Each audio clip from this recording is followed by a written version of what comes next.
Are video selfies a good idea for multi-factor authentication?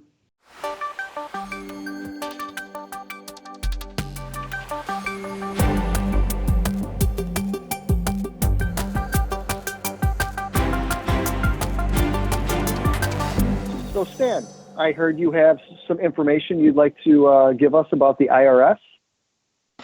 I don't know if I have information about the IRS, but they certainly have something going on.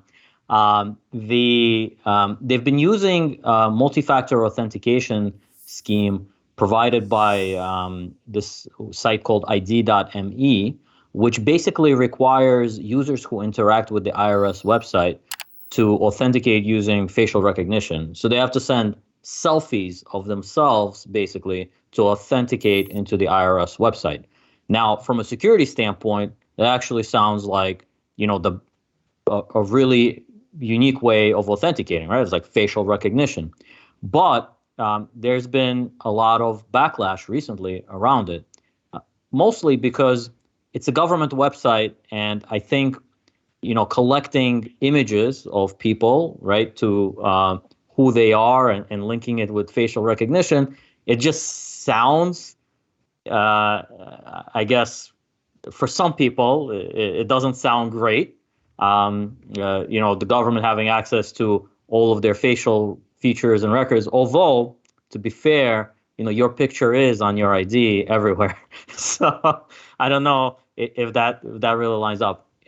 However, a few salient points brought up by some senators who basically wrote letters to the IRS expressing concern with this. Number one is this idea of privacy and security. So not having to give up your privacy or maybe the surroundings in the selfie or stuff like that.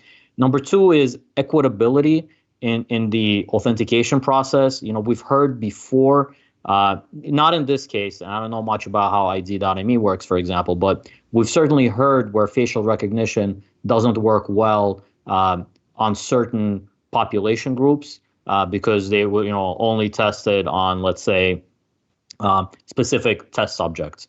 So facial recognition might work really well for, let's say, males over certain skin pigmentation, but not, others. So there's some concerns there in terms of being able to access the IRS website and the important services it provides, and your authentication not working. Now, one of the things I'd just like to highlight is that, the IRS has taken all of the concerns into consideration, and actually they're now moving towards enabling other multi-factor authentication solutions. They're still in the process of doing this because it's on short notice. So they might be moving away from this ID.me service in the future.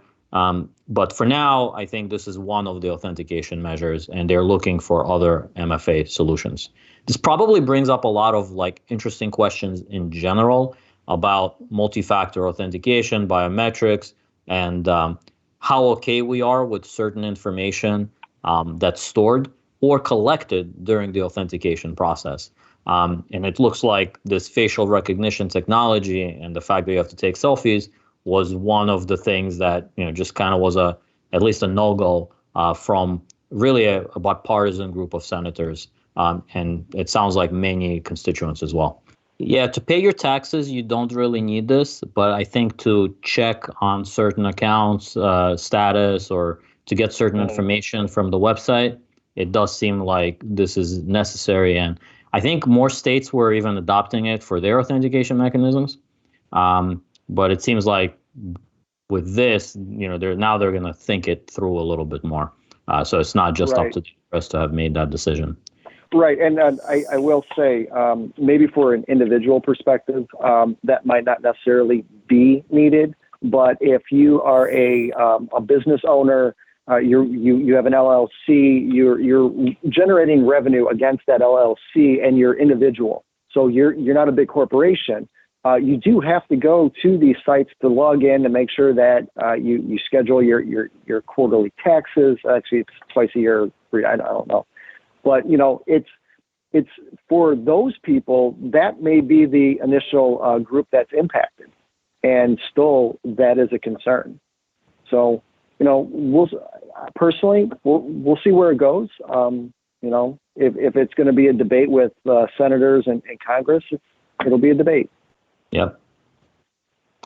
Well, I'm curious in how it all unfolds, just to understand like the future of MFA and how things might be adjudicated or regulated in this area, just from a curiosity perspective.